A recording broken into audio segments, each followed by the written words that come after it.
Welcome to our second panel discussion this morning. I gave you a little bit of a tease yesterday of what the topic was going to be, to focus on analyzing the financial benefits of technology.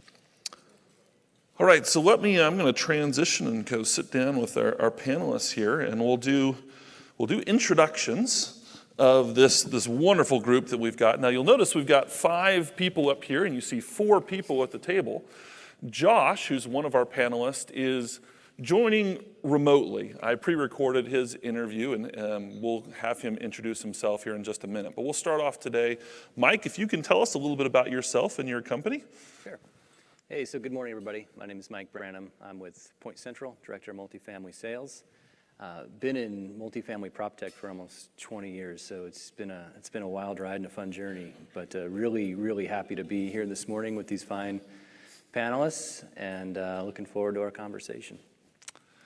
Next up is Josh. So Josh, can you tell us a little bit about yourself and your company? Yeah, I'm Josh Orosky. I've been in the multifamily industry for, well over 20 years. I've spent most of the time working for owner-operators, and but I have spent a few years also on the implementation side. So as an installer, as a smart home installation, worked for that type of company.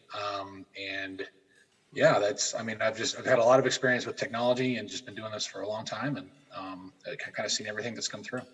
So Mission Rock is we are an operator. We don't own, we're a third party operator, and we operate about 150 properties across the United States.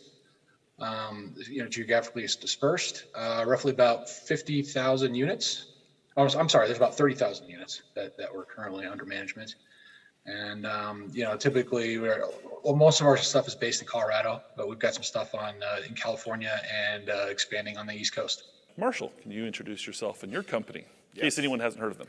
Yes. My name is Marshall Friday. I am the Director of Sales for our multifamily division at ADT. I'm the rookie on stage. I've been in multifamily for about 3.5 years. But ADT has been in the multifamily space since 1985, so a lot of history with a lot of folks out there, and we make apartments smart. Terrific. And last but not least, Taylor. So I'm Taylor Whitaker. I am the CEO and founder of Innovative NOI. Been in multifamily now for about 8 years. Prior to founding this company, I was the head of innovation at Alliance Residential Company prior to their Greystar acquisition. And after, I was the director of innovation services at BH Management. So have a lot of experience in kind of being in that decision maker seat at some of the largest owner operators in this industry.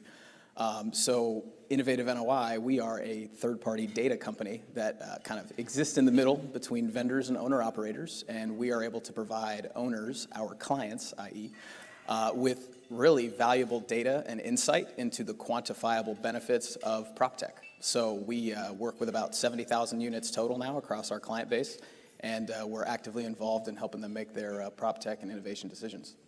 Fantastic. So that was a great teaser for what we're going to talk about today. This entire conference is about introducing technology into the building industry, and one of the hurdles that all companies face is how do we justify what usually requires some level of investment into technology in order to justify the benefits that we're going to receive, either in terms of increased revenue or decreased costs. So as we talk about that today with this panel, we're going to look at a framework that will help us analyze this. So we have 4 quadrants of consideration as we're deciding whether or not to make tech investments. The first is resident experience. The second is building operations. Third is platform compatibility. And then last is the financial analysis and performance. And we're going to use this as our talking points today as we'll work our way around to the 4 different quadrants. And the way that we'll do this is we'll start off by asking Josh, an owner-operator, to share experiences that he's had at their company in each of these areas. And then based on what he shares, the rest of us here will talk about our thoughts and insights that we have with respect to each of those areas. So let's jump in. So first question is going to be to Josh as we dive into the resident experience. So Josh, how has resident experience influenced your decisions at your company? The resident experience is always important, when you're looking at any type of technology that you're going to put in place, because these are the people that are actually using the technology that you're putting in. They need to be able to use it. It's got to be simple. It's got to be easy to understand. And it's also got to make their lives easier, when they're on their day-to-day living, just when they're trying to just live. So it's important that they have something that's simple, something that's straightforward, and that doesn't require a lot of technology or understanding of technology to use. Yeah, so smart home technology is always important, I think, to residents. It's becoming more prevalent in the industry, especially on with COVID that came through. It was really important to have self-guided tours because we didn't have site staff on site. It allowed our residents to go and actually tour the property without somebody walking the property with them. So I think that was a huge advantage. That's something that definitely came up during the COVID timeframe. And I think it's just propagated more now that that you can see how easy it is for residents to come at their time and tour property and find out if they want to live with you. Okay, so resident experience. How can this be difficult sometimes when you're trying to quantify, well, if the residents want it, how do you translate that into a decision? Yeah, I'm just kind of curious, in terms of smart home, how many of the folks in here have put some kind of smart devices into your own homes?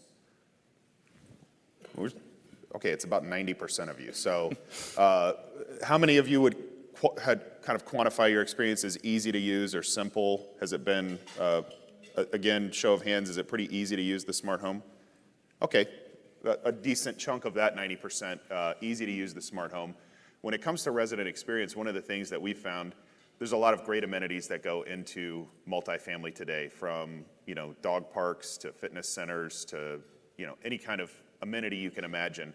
Those are typically used by a small percentage of the residents, a small percentage of the time. When it comes to smart home, it's something that residents are using on average 11 times a day, whether it's unlocking their door, locking their door for themselves to let someone else in while they're not there, if it's changing the thermostats. I jokingly tell people all the time, I don't even know where the thermostats are in my house because I don't touch them. I just change it from my phone. If I'm watching TV, if I'm laying down in bed and I feel warm, I just change it on my phone. So I don't even need a thermostat anymore other than to register the temperature so I know what it's changing to. So when it comes to resident experience, all of you have implemented maybe a DIY experience. Maybe you've put your own smart technology into your home. Maybe you had a professional installation of smart technology. But it is super easy to use. It does make your life easier, and your residents are going to have that same experience. This is something that they'll be forced to use by putting it in, and it eliminates the need for some of the operational stuff, which we'll get into in a bit. But for me, resident experience is super important. All of the smart technology companies out there are doing their best to make these apps smoother, more intuitive, learn schedules, and really create a smart home experience rather than having disparate smart devices in your house that you have to open 6 apps to go through, and I'm going to change my temperature with this one, I'm going to unlock my door with this one, I'm going to turn my lights on with this one, bringing it all into one ecosystem so that resident experience is flawless. Makes sense. Yep. Other thoughts? Yeah, I'd piggyback on what Marshall's saying, is that with frequency being 10, 11, 12 times a day, that this isn't the app that is a new thing, right? Residents are actually, we're all interacting with our locks, our thermostats, our lights on a daily basis. Now we have this mechanism to make that very easy and possibly even remote, right? Just give you that peace of mind or that reassurance that, did I lock the door when I went to the airport? Did I do that? Oh, I didn't. Boom, it's done.